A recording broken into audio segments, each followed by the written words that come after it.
നിങ്ങളുടെ ഫേവറേറ്റ് സീരിയലുകൾ ടിവിയിൽ വരുന്നതിന് മുൻപേ സൺ നെക്സ്റ്റ് ആപ്പിൽ കാണാം. ഇനി എല്ലാവർക്കും മുൻപേ കാണൂ.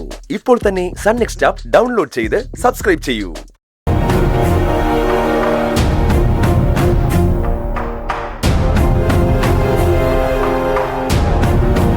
ഒറ്റയടിക്ക് ഒരാൾ വീഴുന്നതും ചത്തുപോകുന്നതും ഒക്കെ കണ്ടിട്ടുണ്ട്. പക്ഷേ ഒരേ ഒരു അടിയിൽ ചിക്കൻ ബോക്സ് വരുത്തുക എന്ന് പറഞ്ഞ അളിയനെ സമ്മതിക്കണം. ഇതാണോ ഇപ്പൊ വലിയ കാര്യം? മമ്മി എന്താ ഉദ്ദേശിച്ചിരിക്കുന്നത്? ഈ രോഗം കൊണ്ട് അവളെ ഇവിടെ തന്നെ കിടത്താനാണോ? ഒന്ന് ആലോചിച്ച് നോക്കിയേ. ഇങ്ങനൊരു അസുഖമാണെന്ന് ഡോക്ടർ പറഞ്ഞതല്ലാതെ ഡാഡിയോ ഏട്ടനോ നമ്മളോട് എന്തെങ്കിലും പറഞ്ഞോ? അതെ, നമുക്കെല്ലാവർക്കും കൂട്ടത്തോടെ വരട്ടെ എന്ന് കരുതി കാണും. അങ്ങനെ ഒരു കാര്യം അനുവദിച്ചു കൊടുക്കാൻ പറ്റില്ല. ഇതിനു മുമ്പ് രാജുവിന് അസുഖം വന്നപ്പോ അവനെ വീട്ടിലേക്ക് തിരിച്ചുവിടല്ലേ ചെയ്തേ. അവളുടെ കാര്യത്തിലും അത് തന്നെ നടക്കും.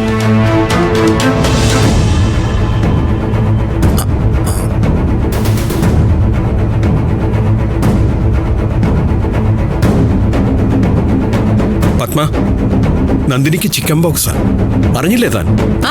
അറിഞ്ഞു. അസുഖം വന്നത് അവൾക്കായതുകൊണ്ട് ഇംഗ്ലീഷ് പത്രത്തിലെല്ലാം നല്ല കവറേജ് ആയിരുന്നു. താനെന്താ കളിയാക്കാണോ? അല്ലാതെ പിന്നെ. അവൾക്ക് അസുഖം വന്നു, നിങ്ങൾ ഡോക്ടറെ വിളിച്ചു വരുത്തി. ഇവിടെ ആരോടാ നിങ്ങളത് പറഞ്ഞ്?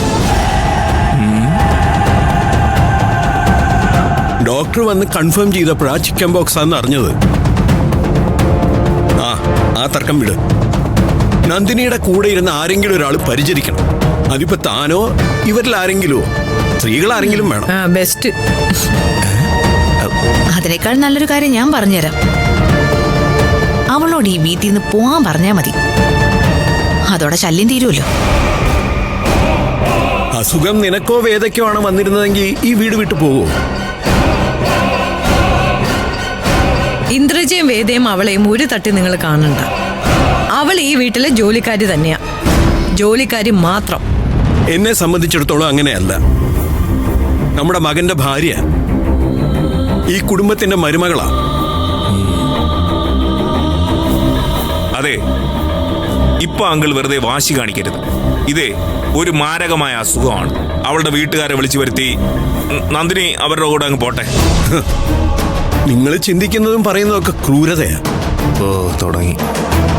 ഇത്രയും നാള് നമുക്ക് വെച്ചു വിളമ്പി തന്ന ഒരുത്തി സുഖമില്ലാതെ കിടക്കുമ്പോ ഇങ്ങനെയൊന്നും പറയുന്നത് ശരിയല്ല. ആരെങ്കിലും ഒരാൾ അത്യാവശ്യം ഒന്ന് കൂടെ ഇരിക്കണം. മോളെ വേദേ, നീ വിചാരിച്ചാൽ ഒരു കുഴപ്പമില്ലാതെ നന്ദിനിയുടെ കൂടെ ഇരുന്നൊന്ന് പരിചരിക്കാൻ പറ്റും. ഡാഡിയുടെ സ്റ്റാൻഡേർഡിനെ കുറിച്ച് വലിയ ബോധമൊന്നും ഇല്ലായിരിക്കാം. പക്ഷെ എനിക്ക് ഞാൻ ജീവിക്കുന്ന സ്റ്റാൻഡേർഡിനെ കുറിച്ച് നന്നായിട്ട് അറിയാം. ഞാൻ അവളുടെ അടുത്ത് ചെന്നിരുന്ന് പരിചരിക്കണം അല്ലേ? അവളുടെ കൈയും കാലും തടവി കൊടുക്കണം അല്ലേ? അവളുടെ പൊട്ടി ഒളിച്ച മുറിവില് മരുന്ന് വിട്ടു കൊടുക്കണം. ഡാഡിയുടെ ഐഡിയ കൊള്ളാം.